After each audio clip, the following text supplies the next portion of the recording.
할렐루야. 조금 전에 부른 찬송처럼 이 주님은 예수님 우리의 삶의 반석이 되십니다. 여호와 하나님 우리의 삶의 산성이 되시고 피난처가 되심을 입술로 고백하고 시인하며 살아가는 모든 삶의 일들, 평상시뿐만 아니라 우리 삶의 모든 순간순간에, 특별히 인생의 어떠한 어려움과 또 불안과 두려움과 염려의 문제에 휩싸여 있을 때에도 마음의 중심을 드리는 신앙의 고백과 선포가 오늘 저 여러분들의 고백이 되기를 소원합니다. 한번 따라하시 바랍니다. 주님은 우리의 삶의 피난처가 되시며 반석이 되십니다. 아멘. 할렐루야.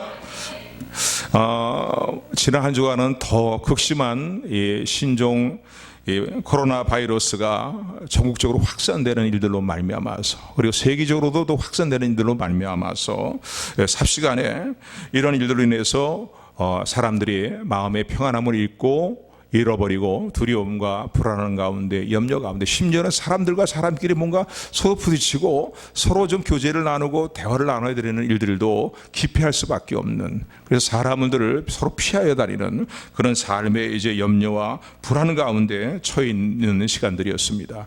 어떤 면으로 볼 때는 국가적으로 큰 재앙이라고 볼 수 있겠고, 또 이런 것이 우리나라에만 있는 것이 아니라 또 세계적으로 이런 이제 불안함과 재앙들이 널리 퍼져나가는, 확산돼 나가는 그런 상황들을 보게 됩니다. 그래서 심지어는 경제적인 많은 피해가 있을 뿐만 아니라, 건강의 문제뿐만 아니라 각종 모임들을 이제 폐해야 된다라는 그런 이제 권면들이 점점 많아지는 그런 이제 한 주간의 시간들이었다라고 볼 수 있습니다. 그래서 지난 한 주간도 뉴스를 보게 되면요, 온통 이미 코로나 바이러스 문제에 대한 뉴스 외에는 다른 뉴스가 별로 없는 것처럼 모든 방송들이 여기 집중해서 방송들을 하고 있고, 또 매 시간마다 매 분마다 또 그리고 하루에 얼마나 확진자가 나오는가, 여기에 연일 보도하는 그런 상황으로 한 주간의 시간들이 흘러갔다라고 볼 수 있습니다. 더구나 우리가 마음이 더 아픈 것은요, 교회 몇몇 교회에서도 이러한 이제 확진자들이 생겨났다라는 이야기 때문에 정말 목회자 입장에서는 마음이 좀 더 답답한 그런 상황의 이제 생각들을 갖게 됩니다. 그래서 한 주간 저도 고민을 했어요. 그래서 예배를 폐하는 많은 이제 교회들이 잠시 동안만이라도 우리가 뭔가 국가의 정책을 따라야 되지 않겠는가 하는 그런 이제 주장을 따라서 몇몇 교회들이 이제 예배를 잠시 미루는, 보류하는, 모이기를 잠시 이렇게 폐하는 그런 일들이 이제 방송에서 많이 보도가 됩니다. 지혜로운 처사라고도 볼 수 있죠. 그죠? 어떻게 보면 덕을 세우고 지혜롭게 행하는 일이라 볼 수 있습니다. 근데 그러면서도 이게 다는 아닌데 모든 교회가 다 같이 그럼 이 집회와 모임에 대해서 다 이것들을 폐해야 될 것인가라는 거예요. 한 주간 저도 고민을 좀 많이 하고 하나님께 묻고 기도했는데 주신 결론은 두 가지예요. 믿음을 따라 행하라는 거예요. 믿음을 따라 믿음으로 행해라. 생사복의 주권자가 바로 하나님이라고 너희들이 고백한다며 그렇게 말씀하시는 것 같아요. 그렇다면은 정말 필요한 것이 이럴 때가 아니겠는가. 너희 믿음을 따라 행하라. 그러나 또 주변의 여론들도 있고, 또 만약에라는 우려되는 어떤 생각, 염려들이 우리 마음에 또 차도는 일들도 있기 때문에 성령의 감동과 감화하심을 따라서 지혜롭게 처신하라라는 두 가지 단어가 결론적으로 나오더라고요. 그래서 모든 교회가, 작은 교회들도 다 모임이라는 건 전혀 다 폐해야 되는가, 그러면은 예배도 다 폐해야 되는가, 한동안 좀 고민이 됐는데 두 가지 결론을 내리면서 믿음대로 하는 것이고 또 하나는 성령의 감동과 감화를 따라서 어떻게 행해야 될 것인가, 하나님께 물어야 되겠죠. 그죠? 물어야 되고 지혜롭게 처신하는 것이 중요하다. 그런데 결론적으로 중요한 것은요, 어떤 상황이든 간에 우리가 그때그때 상황을 맞춰서 지혜롭게 또 합리적으로 생각하는 일도 중요합니다. 또 덕을 세워나가는 일도 중요합니다. 그런데 어떤 상황에 우리 놓이든 간에, 그래서 어떤 그 예배 형태를 우리가 취하든 간에 중요한 것은요, 우리가 함께 하나님 앞에 모여서 예배드리는 일들을 사모해야 됩니다. 할렐루야. 그래서 이 신종 이 코로나 바이러스가 속히 그 세력이 꺾이고 확산되어 나가는 것이 속히 꺾이고 소멸되는 일들이 기도해야 될 것이고, 또 성도들은 설령 흩어져서 예배를 드리는 그런 일들이 각 교회 많은 교회들이 그런 일들을 행하고 있는데, 그런 가운데서도 그냥 시간적인 여유가 있다, 주일날 교회 안 나가니까 좀 시간적인 여유가 많네, 이런 마음가짐을 가져서는 안 되고 그 예배를 사모하는 마음들을 가져야 돼요. 간절히 사모하는 마음들을 가져야 돼요. 어떡하지? 주 앞에 모여야 된다고요. 주 앞에. 우리가 분명히 알아야 될 사실이 있습니다. 그것은 무엇이냐면요, 언젠가는 이 코로나 바이러스 문제도, 우한폐렴 문제도 언젠가는 기가 닦이고 소멸이 될 것입니다. 아멘. 아멘. 그런데 이러한 재앙의 문제는 계속적으로 우리 삶 가운데 찾아오게 될 것이라는 거예요. 이 땅의 백성들이 죄악으로 관영하여서 하나님 정말 진노로 격발시키는 죄악의 일들을 회개하지 않고 돌이키지 않는다면은 또 다른 우한폐렴 외에 또 다른 재앙들이 예비되어 있고 또 찾아올 수 있다는 사실을 우리는 기억을 해야 될 것입니다. 그러니까 당장은 급하니까 이 문제를 수습하는 문제가 중요하지만요, 정말로 우리 신앙의 사람들은 이런 사건들을 영적인 시각에서 봐야 되고 이해해야 된다고 지난주에도 말씀을 드렸습니다. 그렇기 때문에 이런 근본적인 원인이 어디 있냐 이거예요. 이런 재앙들의 원인이 국가적인 재앙들, 지난주에 그래서 91편의 말씀, 시편 91편의 말씀을 함께 살펴보면서 하나님이 심판하시고 재앙을 내리시되 징벌하시되 쓰시는 방법을, 구약시대에 주로 많이 나타나는 방법은 뭐냐면 칼과 연병과 기근이라고 말씀드렸습니다. 칼은 전쟁을 의미하고요, 연병은 뭡니까? 전염병이죠. 전염병, 그리고 기근, 이런 것을 하나님께서 그 시대를 징벌하시고 벌하신다라는 것을 성경은 수없이 우리에게 언급을 하고 있습니다. 그리고 이런 모든 재앙의 근본적인 원인은 어디 있습니까? 평강을 잃어버리고 정말로 불안과 염려와 두려움과 또 이런 재앙에 시달리게 되는 중요한 근본적인 원인은 죄의 문제에 있다는 사실을 우리가 놓치지 말고 기억을 해야 될 것입니다. 그렇기 때문에 이 시대가, 이 땅에 또 교회들이 하나님 마음에서 멀어진 일들이 있다면 그 멀어진 그런 하나님 삶의 자리에서 회개하고 하나님께로 돌이키지 않는다면 언제 또 이런 재앙이 이 땅에 찾아올런지 알 수 없다는 사실을 우리는 기억을 해야 될 것입니다. 더구나 우리가 살고 있는 이 시대는 말세의 지마를 우리가 살아간다고 얘기합니다. 말세의 지마라는 주님께서 말씀하신 대로요, 또 성경에서 우리에게 보여주는 것처럼 수많은 이 땅에 대한 하나님의 징벌이 임하는 때입니다. 징벌이 임하는 때입니다. 그렇기 때문에 주님이 재림의 날이 가까이 오면 가까이 올수록 이 세상은 더욱더 완악해지게 될 것이고, 또 그런 가운데에 하나님께서 징조로서, 때로는 징벌로서 이 땅에 이제 성경에 기록되어 있는 많은 일들이 이 땅에 임하게 되고, 그런 재앙과 그런 환난들이 임하게 되는 사실을 또한 우리가 기억을 해야 될 것입니다. 그렇지 않습니까? 지금 코로나 바이러스 문제 때문에 다들 민감하고 막 뭔가 생활이 다 어수선해지고 막 엉망이 된 그런 상태가 되었지만요, 이거 지금만 그런 게 아니지요. 최근 몇 년 새에 얼마나 많은 천재지변들이 일어났습니까? 그렇지 않아요? 지구촌에 보면은요, 얼마나 많은 천재지변이, 이제 거기에 대해서 마음들이 많이 무뎌져서 그렇지 느끼지 못하는지 모르겠지만요, 얼마나 많은 문제들이 있고 테러들이 있고 전쟁들이 있고 난리 소문들이 있는 것을 왜 듣습니까? 그렇지 않아요? 주님이 말씀하신 그대로 말세에 일어날 현상들이 지금 그대로 일어나고 있는 것을 우리는 기억해야 될 것입니다. 자, 그렇다면은 이런 재앙의 문제는 이거 하나로 끝나는 게 아니고 계속적으로 닥쳐올 재앙의 문제들인데, 이런 말세 지마를 살아가면서 이런 수많은 재앙의 일들이 예고되어 있고 예상되는 이러한 때에 바로 우리 성도들은 어떻게 이러한 재앙을 대처하며 살아야 될 것인가? 이런 재앙에 대해서 우리는 신앙적으로 어떻게 대처하며 살아야 될 것인가? 그리고 주님이 주시는 그리스도의 평강이 너희 마음을 주장케 하라 라고 하신 말씀대로 그리스도의 평강을 누리는 삶을 살아갈 수 있을까라는 것을 우리는 생각을 해봐야 될 것입니다. 그래서 이 오늘 본문의 말씀은요,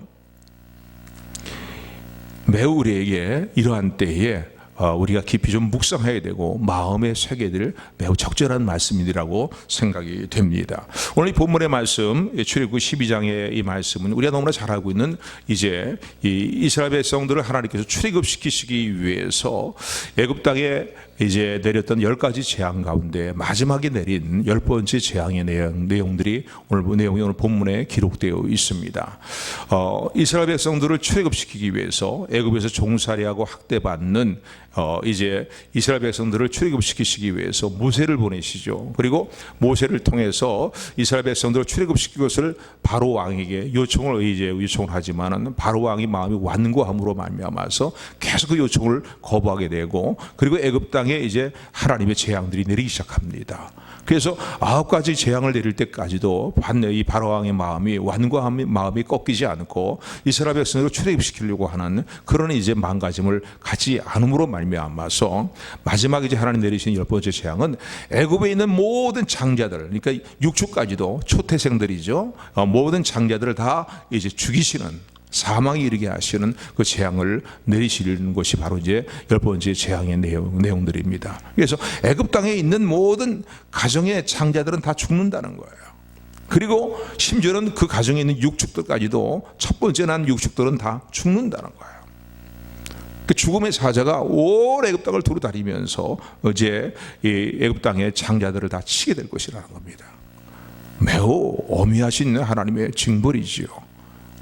그런데 하나님의 백성이 이스라엘 백성을 편에서 볼 때는요, 이것을 오늘날 우리에게 적용을 해본다면 어떻게 적용해 볼 수 있겠습니까?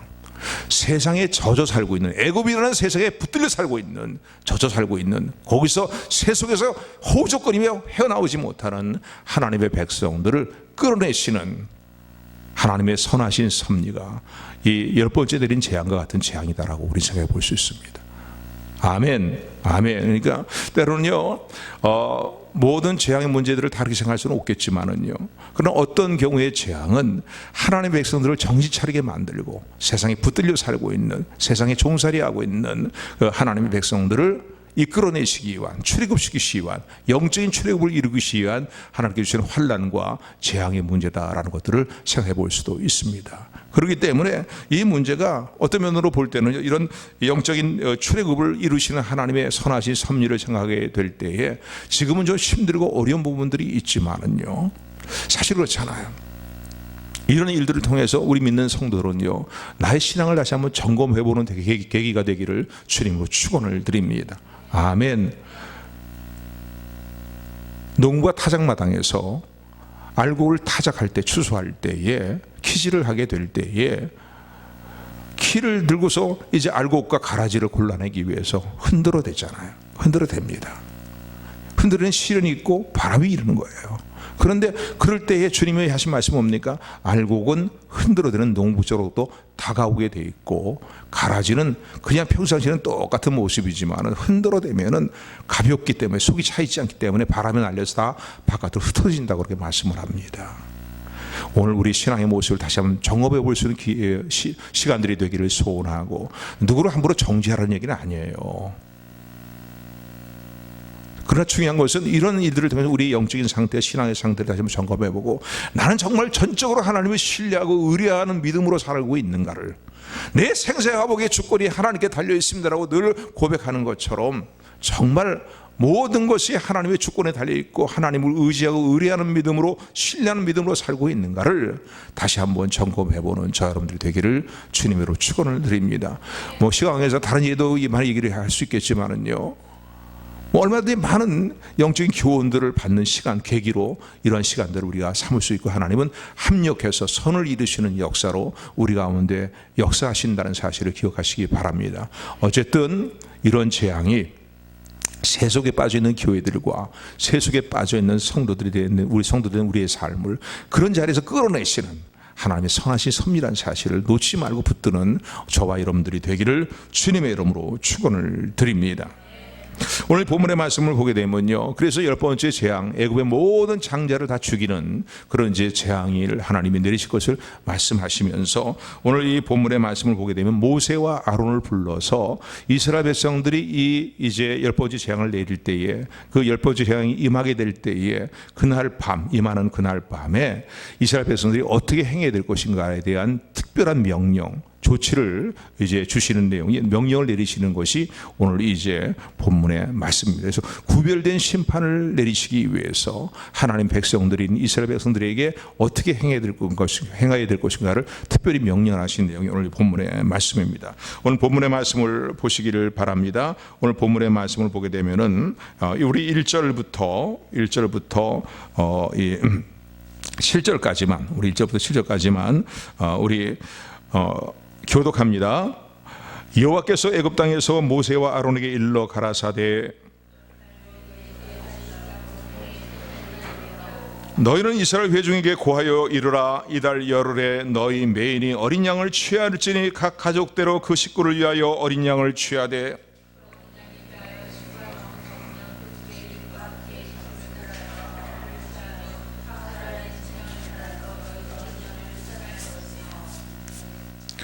너희 어린 양은 흠없고 1년 된 수컷으로 하되 양이나 염소 중에서 취하고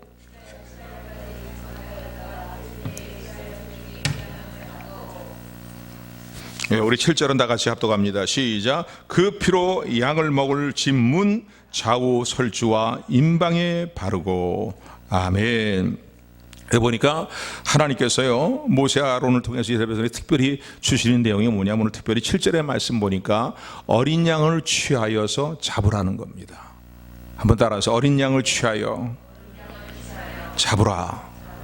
근데 그 어린 양이 어떤 어린 양이냐면 흠없는 어린 양을 취하라는 거예요. 어떤 어린 양을 취해야 되느냐?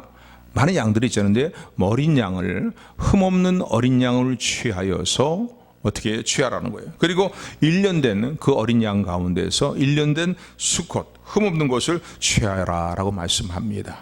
그래서 흠없는 1년 된 수컷이라는 것을 뭐 여러 가지 영적인 많은 의미로 부여할 수 있겠지만은 흠이 없는 것, 그리고 뭔가 너희 정성을 다 담아서 이제 그 어린 양을 잡아서 취하라 라는 말씀이에요. 특별히 준비된 가운데 그냥 막 그날 당일날 잡지 말고 어떻게 하냐면 준비된 가운데에 어린 양을 취하여서 잡으라고 말씀합니다. 그래서 아비월은 유대인들을 원력으로 따지면은 1월달입니다. 1월달이 우리로 적용하면 1월달인데 1월달 10일날 어린 양을 미리 준비해 두라는 거예요. 흠없는 수컷 어린 양을 준비해 두었다가 4일 후에 아비월 1월 14일이죠. 4일 후에 그 어린 양을 취하여 잡으라라고 말씀을 합니다. 이 어린 양이 의미하는 것이 무엇입니까? 성경에 보게 되면은요, 성경은 이 어린 양이 그 이전에 먼저 하나 이 어린 양을 잡으라라고 말합니다. 그런데 그 어린 양을 왜 꼭 죽여야만 됩니까? 사망을 이르게 하는 하나님의 보내신 천사가 온 땅을 두루 다닐 때에 어린 양을 취해서 잡으라고 말씀하시는데 그 어린 양을 죽여야만 됩니까? 그렇잖아요. 그 어린 양을 죽어야 되고 피를 흘려야 되는 거예요. 왜 여러분 그 어린 양을 잡아서 죽이고 피를 흘리게 하라고 말씀하십니까? 야, 그럼 어떤 사람들은 기독교는 매우 잔인한 종교다 말이지, 섬뜩하다 말이지, 징그럽다, 뭐 별의별 얘기를 하는 사람도 있습니다. 그런데 여러분 기억하십시오. 여기서 하나님이 강조하시는 것은 그 어린 양의 피가 중요하다는 거예요. 어린 양의 피가 중요하다는 거예요. 왜 그렇습니까? 레위기의 말씀 보니까 피의 생명이라고 말씀합니다. 아멘. 이제 뭐 이런 내용들이 의학적으로 증명되고 입증된 것은 그렇게 오래된 시간들이 지나간 건 아니지만요. 최근에 들어와서 의학들이 규명해내는 것이 뭡니까? 사람의 생명은 그 피에 있다는 겁니다. 모든 생명체의 생명은 피에 있다는 거예요. 성경이 미리 하나님께서 창조되신 하나님께 말씀을 하십니다. 그리고 히브리서 9장 22절 말씀을 보게 되면은 다 한번 따라하시 바랍니다. 피 흘림이 없은즉 죄에 대한 용서도 없느니라. 히브리서 9장 22절 말씀이에요. 그러니까 피 흘림이 없으면, 왜? 피에 생명이 있으니까. 그러니까 생명을 생명으로 바꾸는 거예요. 그러니까 우리의 죄를 대속받는 그 일들은 피 흘림이 없이는 이루어질 수 없다는 거죠. 그런데 흠이 없는 존재가 피 흘림을, 생명체가 주인공을 당해야 된다는 거예요. 그래서 이러한 원리를 따라서 하나님의 독생자이신 예수님께서 하늘의 영광 보좌를 다 두고 낮고 낮은 이 땅에 우리와 똑같은 인간의 모습으로 성육신하여 오셔서 십자가에서 우리 죄를 담당하시고 죽으시는, 그렇잖아요. 아무리 훌륭한 인간이 있다 할지라도 그 인간은 다 하나님 보시 허물인 존재들입니다. 그래서 우리의 죄를 대신 속죄할 수가 없어요. 대속한다는 건 대신 속죄한다는 거 아니에요? 값을 치르고 대신 속죄한다라는 그런 의미인데, 바로 그 누구도 우리를 죄 가운데서 건져낼 죄에 대한 대속함을, 그래서 하나님의 공의, 죄에 대한 대가는 뭐예요? 하나님의 공의는 죽음이거든요. 그것을 대속할 수 있는 그런 존재가 없습니다. 그러나 하나님께서 친히 준비하시고 예비하셔서 하나님의 독생자 예수님을 이 땅에 보내시고, 예수님이 이 땅에 오셔서 십자가에서 대속의 죽으심으로 우리의 영원한 속죄를 단번에 이루신 것을 믿으시기를 주님의 이름으로 축원을 드립니다. 그래서 베드로전서 1장 18절 19절의 말씀이 이렇게 말씀합니다. 너희 조상들이 유전한 망령된 행실에서 너희가 대속함을 받은 것은 은이나 금값이 없어질 것으로 된 것이 아니요 오직 흠없고 점없는 어린 양 같은 그리스도의 보배로운 피로 된 것이니라 라고 말씀합니다. 아멘. 이 구절의 말씀 통해서도 분명히 증거하는 것은 뭡니까? 주님께서 오늘 이 출애굽기에 예수님이 오시기 벌써 오래전이죠. 구약시대지만은 출애굽기를 통해서 모세 아론에게 이스라엘 백성들이 내리시는 이 명령에서 말하고 있는 어린 양을 취하여 잡으라라고 했는데, 그 어린 양이 의미하는 것이 무엇입니까? 그 어린 양이 곧 이 땅에 오셔서 우리의 죄를 영원히 속죄하시기 위해서, 대속하시기 위해서 십자가에 죽으실 예수님을 의미한다는 사실을 분명히 알 수 있습니다. 왜냐하면 은이나 금같이 없어질 보배로 너희가 속죄함을 받고 대속함을 받은 것이 아니고, 흠없고 점없는 어린 양 같은 그러한 그리스도의 보배로운 피로 말미암아 너희의 대속함이 이루어졌다고 베드로전서는 분명히 증거하고 있습니다. 성경에 이런 구절들이 많죠. 요한복음 1장에도 보게 되면 세례 요한이 예수님이 자기에게 나오시는 모습을 보면서 무사람 앞에 이렇게 선포하며 증거합니다. 보라, 세상 죄를 지고 가는 하나님의 어린 양이로다. 아멘. 이 증거를 통해서도 우리가 분명히 알게 되는 건 뭡니까? 바로 이 오늘 본문에서 말씀하고 계시는 어린 양을 취하여 잡으라고 하는 그 어린 양은 어떤 양, 뭘 의미합니까? 영적으로는 결국은 예수 그리스도의 십자가의 대속의 죽으심을 의미하고 예수님을 의미한다는 사실을 우리는 분명히 기억해야 될 것입니다. 아멘. 아멘. 그래서 오늘 본문을 통해서 깨닫게 되는 건 7절의 말씀 보니까 그 어린 양을 어떻게 하라고요? 취하여 잡으라. 4일 동안 잘 간직하고 있다가, 보살피고 있다가 정말 흠없는 것을 하나님께 드리기 위해서 취하여 잡으라는 거예요. 이 취하여 잡으라라는 의미는 뭐겠습니까? 영적으로 그 의미를 어떻게 생각해 볼 수 있습니까? 하나님께서 우리의 영원한 죄를, 우리의 죄를 영원히 대속하시기 위해서 예수님을 이 땅에 보내시고 예수님 십자가에 죽으신 일들을 통해서 우리의 영원한 속죄와 대속의 일들을 누가 이루셨냐면 하나님이 친히 이 일들을 이루셨다는 사실을 기억하시기를 주님으로 축원을 드립니다. 그 당시에는 이스라엘 백성들이 친히 잡아서 이제 어린 양을 잡아야 되지만은 하나님은 우리의 영적인 이 의미를 우리에게 적용해 본다면 하나님께서 친히 우리를 위하여서 독생성자 예수님을 이 땅에 보내주시고 십자가에 대속해 죽으시는 일들을 이루게 하심으로 말미암아 우리가 구원받을 수 있는 영원한 구원의 길을 우리에게 열어주셨음을 참으로 참민으로 붙드는 저 여러분들이 되기를 소원합니다. 그러니까 구원은 인간의 어떤 스스로의 의로움과 행위를 통해서 이룰 수 없다는 사실도 여기서 깨닫게 되지요. 그죠? 하나님이 그 어린 양을 취하여 잡으신 겁니다. 그러니까 하나님이 그 모든 아픔과 고통을 예수님이 당하게 하심으로 말미암아, 그리고 어버이된 심정에서의 주님을 생각할 때 하나님 마음도 오직 마음이 십자가에 달리신 예수님의 모습을 볼 때 마음이 얼마나 상하셨겠습니까? 그러나 그 일을 저와 여러분들의 구원을 위해서 이루신 것을 감사하고 찬양하는, 또 기꺼이 그 자리를 향해서 십자가의 자리를 향해 나가신 주님의 은혜를 감사하는 저 여러분들이 되기를 주님의 이름으로 축원을 드립니다. 그 어떤 것도 이상의 어떤 것도 우리 죄를 대속할 수 없습니다. 우리를 구원할 수 없습니다. 그러나 오직 예수 그리스도의 십자가의 보혈의 피만, 예수 그리스도의 십자가의 보혈의 은혜만 우리를 구속하시고 영원한 대속을 이루신다는 사실을 너무나 잘 알고 있는 내용이지만 다시 한번 굳건히 붙드는 저 여러분들이 되기를 주님으로 축원을 드립니다. 그 다음에 주신 조치가 뭐냐면 어린 양을 취하여 잡으라고 말씀을 하셨고 7절에 보게 되면요 이렇게 말씀하고 계시죠. 우리 7절 말씀만 다시 한번 같이 합독합니다. 7절입니다. 시작.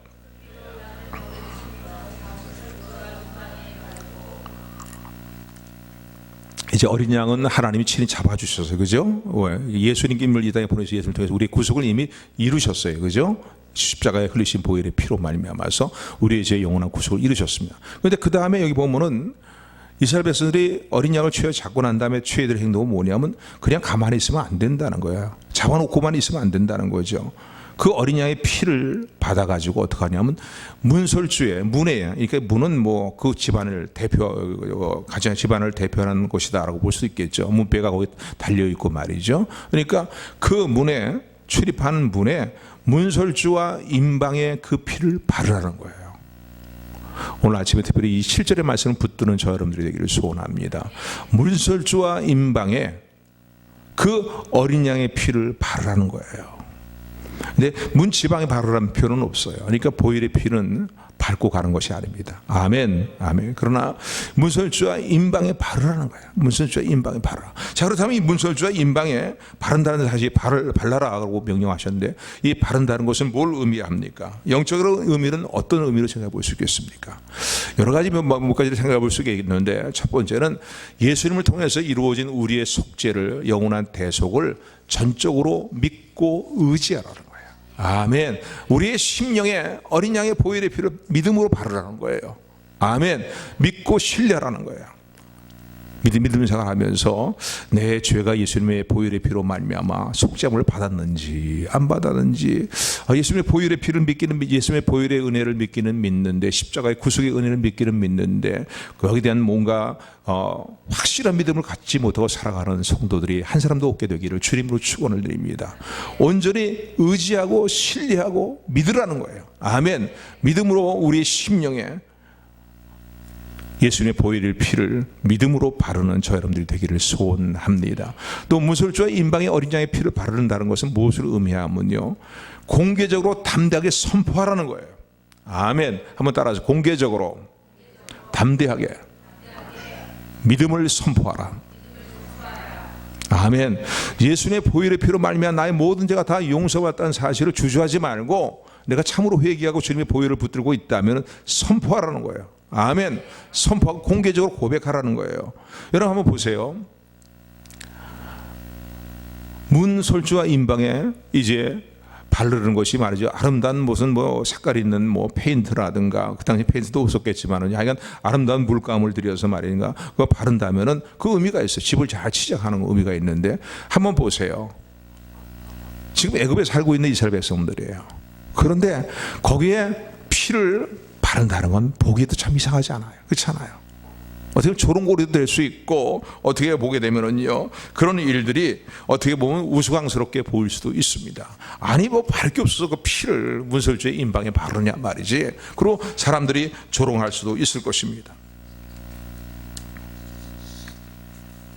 그런데 그 문설주가 중요한 것은 뭐냐면요, 그들이 조롱하던 비판을 하던 뭐 우리를 그 이스라엘 백성들을 경홀히 여기던 간에 중요한 것은요, 하나님의 그 말씀을 믿고 순종하게 되었을 때에 그날 저녁 죽음의 사슬이 온 애굽 땅을 두루 다닐 때에 막 이웃집에 있는 뭐 애굽에 있는 가정들은 막 장자가 죽어 넘어지고 막 죽어감으로 말미암아 통곡 소리가 나고 곡소리가 막 나오고 말이죠. 난리법석이 났는데 이스라엘 집은요, 죽음의 사자가 뛰어넘는 패스오버, 유언하는 역사가 나타났음을 기억하시기를 주님으로 축원을 드립니다. 그러니까 중요한 건 그거예요. 사람이 뭐라고 얘기하던 간에 인정하든 인정하지 않던, 뭐 논리적으로 맞지 않는다, 과학적으로 맞지 않는다, 뭐 의학적으로 맞지 않는다, 뭐 여러 가지 많은 그런 주장들을 한다 할지라도 중요한 것은 무엇이에요? 죽음의 재앙에서, 온 애굽 땅에 임하는 재앙에서 문설주와 임방의 어린 양의 피를 바르는 이스라엘 가정은 재앙이 뛰어넘었다는 사실을, 지나갔다, 통과되고 그냥 지나갔다는 사실을 여러분 기억하시기를 주님의 이름으로 축원을 드립니다. 그래서 우리는요, 참믿음은 뭡니까? 참믿음은 로마서 10장 9절의 말씀은 그냥 그냥 입으로 마음으로만 내가 믿지라고 끝나는 게 아니라 선포하고 시인하는 거예요. 공개적으로 신앙을 고백하는 거예요. 선포하고 시인하는 거. 그래서 로마서 10장 9절의 말씀 보면 네가 만일 너의 입으로 예수님을 주로 시인하며 또 하나님이 그를 죽은 자 가운데 살리신 것을 너의 마음에 믿으면 구원을 받으리라. 구원을 받으리라는 거예요. 마음에 믿고 어떻게 해요? 입술로 시인하는 것이 그게 진정한 믿음이라는 거예요. 믿기는 믿는데 입술로 시인하지를 못하고 있어요. 왜 저 사람들이 지금도 조롱하고 있는데 말이지, 문설주와 임방에 피를 바르는, 아이고 어리석은 짓들을 하고 말이지, 별의별 짓을 하내고 그 조롱하고 있는, 그게 부끄러워서 아니면은 실제로 말이죠, 과연 그 일을 한다고 죽음의 사자가 온 땅을 두루 다닐 때 우리 집을 뛰어넘겠어? 말하는 뭐 여러 가지 많은 마음들이 들겠죠. 불신앙적인 마음이 들겠죠. 그런데 믿음은 그게 아니에요. 믿음은 어떻게 해요? 입술로 시인하고 행동으로 나타나는 것입니다. 아멘. 이것이 진정한 믿음이라는 사실을 기억하시는 저 여러분들이 되기를 소원합니다. 우리는 무수한 하나님의 약속의 말씀과 하나님의 약속의 말씀들을 듣습니다. 지난주에도 우리가 시편 91편의 말씀을 통해서 함께 은혜를 나누었습니다. 시편 91편의 말씀이 무엇입니까?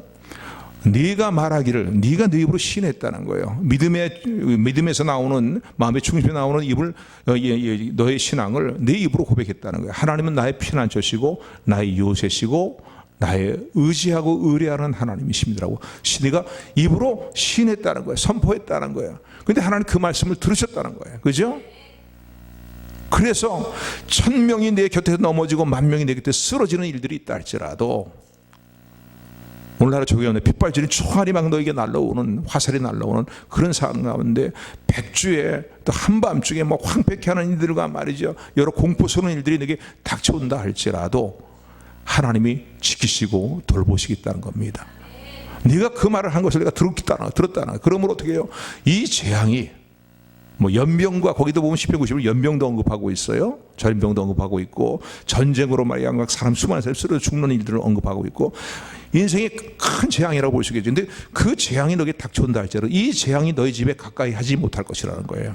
너에게 미치지 못할 것이라는 거예요. 아멘. 마음으로 믿고 입술로 시인할 수 있는 저 여러분들에게 소원합니다. 하나님 우리 입술의 말을 들으신다고요. 그냥 공백하는 공허한 말이 아니라 내 마음을 담아 드리는, 내 마음이 담겨있는, 알게 모르게 내 마음이 담겨있는 나의 말을 하나님이 들으신다는 사실을 기억하시기를 주님으로 축원을 드립니다. 오늘 본문도 말씀, 그런 말씀입니다. 오늘 본문의 말씀 보면 어떻게 합니까? 문설주의 임방에 바른다는 건 뭐예요? 내가 전적으로 주님의 보혈을 의지할 뿐만 아니라 주님의 보혈을 의지함으로 내게 나타날, 내게 주어질 하나님의 돌아보심을 나는 믿는다고 선포하고 선언하는 것이 문설주의 임방에 어린 양의 피를 바르는 것이라는 사실을 기억하시기를 주님으로 축원을 드립니다. 그래서 사람에게는 뭐 우스갯거리가 될지 모르겠지만은요, 야, 꼭 너 그렇게 해야 되냐? 믿음 생활 한다니 꼭 그렇게만 해야 되느냐? 때로는 살다 믿음 생활하다 보면 그런 얘기를 들을 때가 있어요. 그죠? 그런 일을 들어야 될 일들이 있어요. 그런데 중요한 건 누가 우습게 생각하든 뭐라고 얘기하든 중요한 건 하나님이 나를 어떻게 보시냐, 그것이 중요하다는 사실을 기억하시기를 바랍니다. 문설주의 임방에 피를 바르는 거 조롱거리가 될 수 있어요. 뭐 이야기거리가 될 수도 있어요. 사람들에게 가시거리가 될 수도 있어요. 그러나 중요한 것은요, 하나님 그런 우리의 행위를 보고 계시고 우리의 믿음의 행동들을 보고 계신다는 사실을 기억하시는 저 여러분들이 되기를 소원합니다. 그래서 첫 번째는 뭐예요? 어린 양을 취하여 잡으라. 이건 하나님이 우리를 위해 이미 이루신 일들의 주님께서요.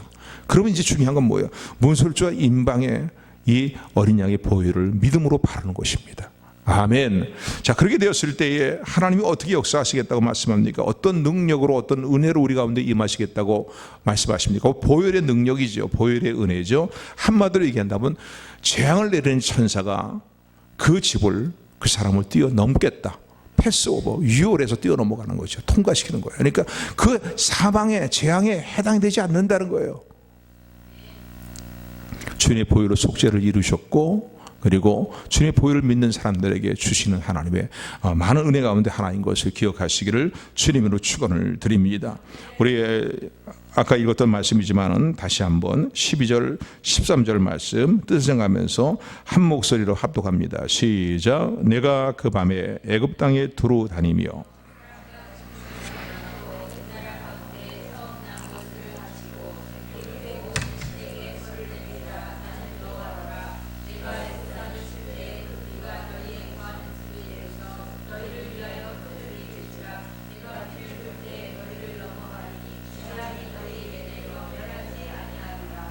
아멘. 이 무슨 말씀입니까? 애굽의 온 땅에 10번째 재앙을 내리시면서 애굽의 모든 장자가 다 죽어나가게 될 때에, 그래서 하나님 보내신 죽음의 사자가, 사망에 이르게 하는 사자가 온 땅을 두루다니고 있을 때에 뭐 사방에서 곡소리가 나는 그런 상황 가운데 있지요.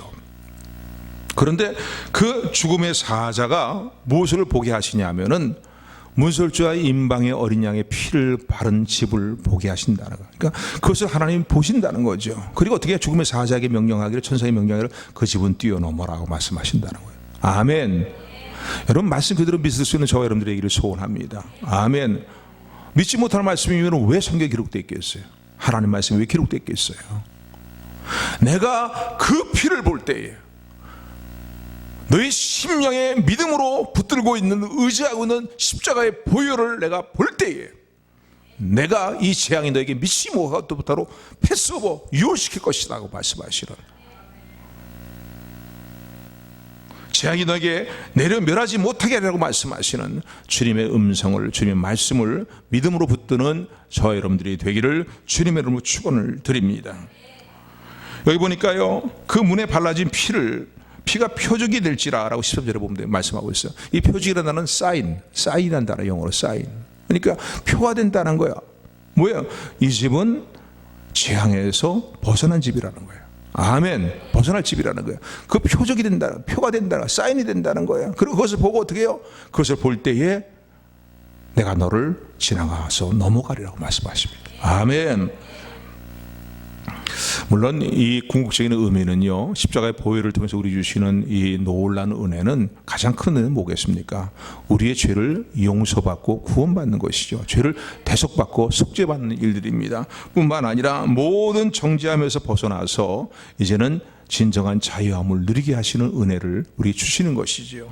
그리고 예수님 십자가의 보혈로 말미암아서 우리가 하나님 앞에 의롭다 인정받지 못했던 우리가 이제는 의롭다 인정을 받게 되는 것이고, 영생을 받게 되는 것이고, 누리게 되는 것이고, 또 하나님 나라를 기업으로 물려받는 하나님의 후세로 세워지는 많은 은혜들이 십자가의 보혈을 믿는 우리에게 임해 있습니다. 아멘. 그런가 하면 갈라디아서 3장 13절의 말씀을 보면은 그리스도께서 우리를 위하여 저주를 받은 바 되사 율법의 저주에서 우리를 속량하셨으니 라고 말씀합니다.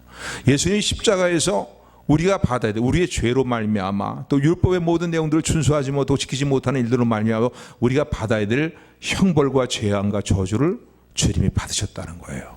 그래서 율법의 저주에서 우리를 속량하셨으니 우리를 위하여 저주를 받은 바 되사 그랬어요. 주님이 저주를 받으셨다는 거예요. 그러므로 어떻게 해요? 죄로 인해서 우리에게 임해야 될 저주와 재앙들을 어떻게 해요? 주님이 담당하셨다는 거예요. 그리고 우리가 거기서 벗어나게 되었고 속량을 받았다라고, 값을 치르고 구원받게 되었고 벗어나게 되었다고 말씀을 하고 있습니다. 아멘. 예수님의 보혈을 붙들고 믿음을 붙들고 나갈 때 우리의 영혼의 구원과 죄를 용서받는 것 뿐만 아니라 모든 우리를 저주하는 모든 저주에서 우리가 해방되었고 이 저주에서 벗어나게 되었음을 감사하는 저 여러분들이 되기를 소원합니다. 그래서 우리 찬송하는 게 그거예요. 주의 보혈 능력이 있도다, 주의 피 믿고 주의 보혈. 아멘. 보혈의 능력이 오늘도 우리 가운데 이렇게 역사함을 믿으시기를 주님으로 축원을 드립니다.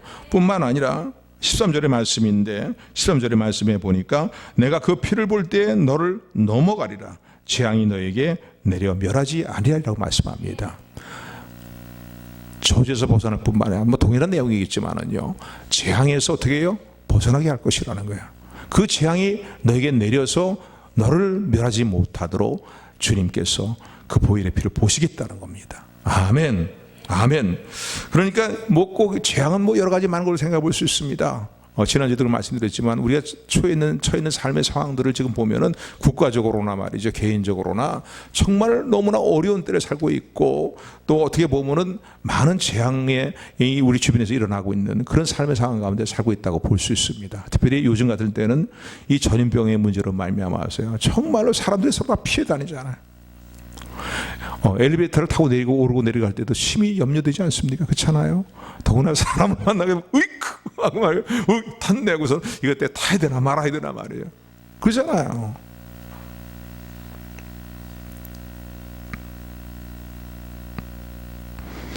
그런데 주님께서요, 이런 모든 일들에서 우리를 벗어나게 하시는 모든 염려, 내가 아무리 조심을 해도요, 조심할 필요는 있어요. 조심해야 됩니다. 지루게 처신을 해야 됩니다. 그러니까 뭐 예배 시간에도 내 몸에 좀 이상이 있다고 할 때는 연락을 하고, 여러분 집에서 뭐 영상으로 예배를 드리시든지 하는 일도 중요해요. 왜냐하면 지루는 처신이기 때문에 그렇습니다. 그렇지도 않은데 그냥 다들 그러니까 안 나가니까 안 나가 이러지 가면 이것도 좀 곤란한 문제가 아닌가라는 생각이 듭니다. 예. 하나님 우리 항상 우리 마음의 중심을 보시니까요. 아멘. 아멘. 그러니까 여러분 지혜롭게 처신할 필요가 있어요. 예배 시에도 좀 내가 좀 마스크를 쓰는 게 좋겠다 생각이 되시는 분들은 써도 됩니다. 근데 아닌데 또 하나님 예배 드리는데 내가 뭐 별 이상도 없고 뭐 그런 문제거리가 되는 것도 특별히 없는데 그냥 꼭 마스크를 쓰고 예배를 드려야 될 거야. 그건 우리 믿음의 문제겠죠. 그죠? 믿음의 문제입니다. 한동안은 제가 여기에 더 이상 뭐 이렇게 하십시오 저렇게 하십시오 얘기할 필요는 없을 것 같아요. 여러분들 믿음으로 성령이 주시는 감동을 따라서 지혜롭게 처신하시기를 부탁을 드립니다. 어쨌든 간에 중요한 것은 주님의 보혈을 붙들고 있을 때에 주님이 보신다는 거예요. 내가 그 피를 볼 때, 그 보혈을 볼 때 하나님이 보신다는 겁니다. 아멘.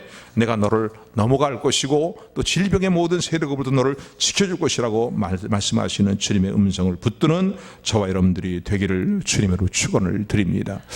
그런데 마지막으로 한 가지 이런 생각을 해볼 수가 있어요. 그런데 혹시라도요, 그렇게 우리가 믿고 그렇게 행하는데도요, 문제가 발생되면 어떡합니까? 재앙에서 우리를 안 지켜주시는 어떤 이 사건들이 일어나게 된다면은 이건 어떻게 이해해야 됩니까? 라고 생각해 볼 수 있겠죠. 왜냐하면 지금 뭐 뉴스에서 종종 보면은 더 이상 근데 그 정통적인 교회에서 보수적인 교회에서 일어나는 일들에 의해서 확진자가 뭐 한두 명씩 생기긴 생겼어요, 그죠? 뭐 서울의 어느 큰 교회, 그 대부분 다 큰 교회들입니다. 큰 교회들인데 몇 명 생겼어요. 근데 그 속사정은 누가 제일 잘 아십니까? 하나님이 제일 잘 아십니다. 아멘. 하나님 제일 잘 아셔요, 속사정은요. 그런 일이 일어나면 그걸 어떻게 이해해야 됩니까? 그런데 우리 머리는 다 이해할 수 없어요. 왜 하나님 말씀이 이렇게 말씀드렸는데 왜 저런 일이 일어납니까? 라고 얘기하는데 어떤 상황 가운데 저런 일이 일어나는지 우리는 정확히 우리는 알 수가 없어요. 그러나 분명한 것은 하나님 말씀은 정직하다는 거예요. 아멘.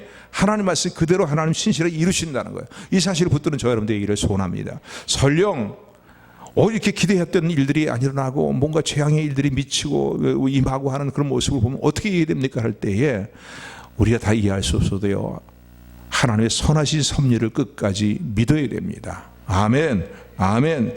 절대 하나님의 능력이 부족하거나 하나님의 신실하지 못하기 때문에 말씀과 전혀 다른 상황들이 일어난다고 생각하셔서는 안 됩니다.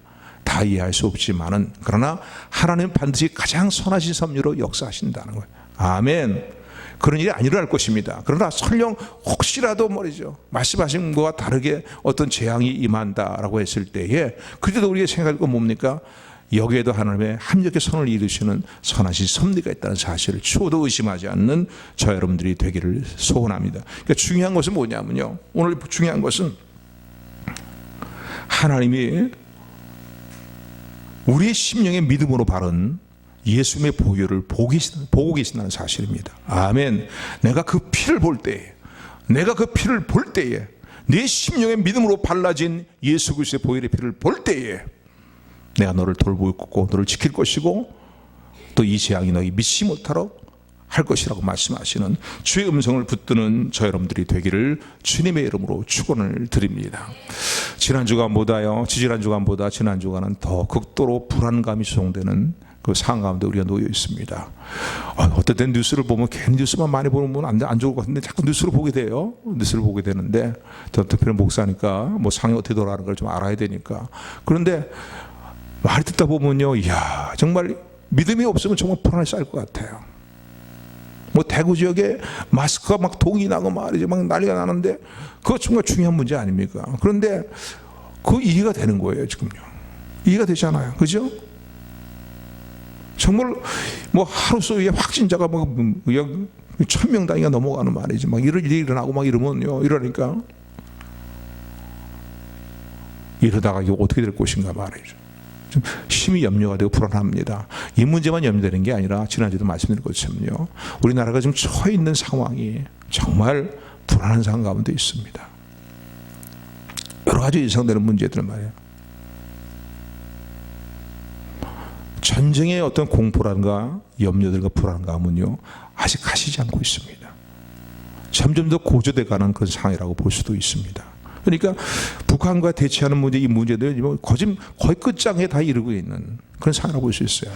북한이 지금 극도로 불안한 상태에 있다고 해서 북한도요. 그 체제를 유지하는 데 있어서 체제를 유지할 어떤 힘이라든가 자원들이 돈, 달러들이 말이죠. 다 고갈되게 된 상태이기 때문에 북한도 올해 안에 뭔가 모종의 결정을 내려야 되지 않겠는가라는. 왜냐하면 자체 붕괴될 수도 있기 때문에 뭐 여러 가지 많은 얘기들을 합니다. 또 대한민국의 실정을 봐도 4월 총선의 여부에 따라서 나라의 어떤 나가야 될 정체성들이 정말로 극과 극으로 나갈 수 있잖아요. 전쟁의 위협이라든가 또 경제의 위협이라든가 또나 엎친덮친격으로 지금 보면 이 전염병의 문제로 말미암아서요 모든 상권들이 다 죽어가는 상황 가운데 있고 뭐 염려 근심해야 될 문제들이 한두 가지가 아닙니다.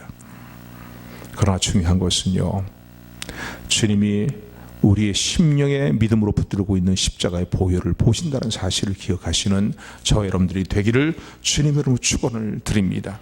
이러한 때에 우리 성도들이 가져야 될 재앙에 대해서 대처하는 자세는 어떤 모습이 되겠습니까? 이미 다 말씀드렸지만요. 먼저 하나님 앞에서 내 자신을 영적인 모습과 내 생활의 모습을 돌아보시는 저와 여러분들이 되기를 소원합니다. 내가 정말 하나님 보시기에 바르게 살고 있는가? 분명히 회개할 제목들이 있을 것이고 회개할 내용도 있을 것입니다.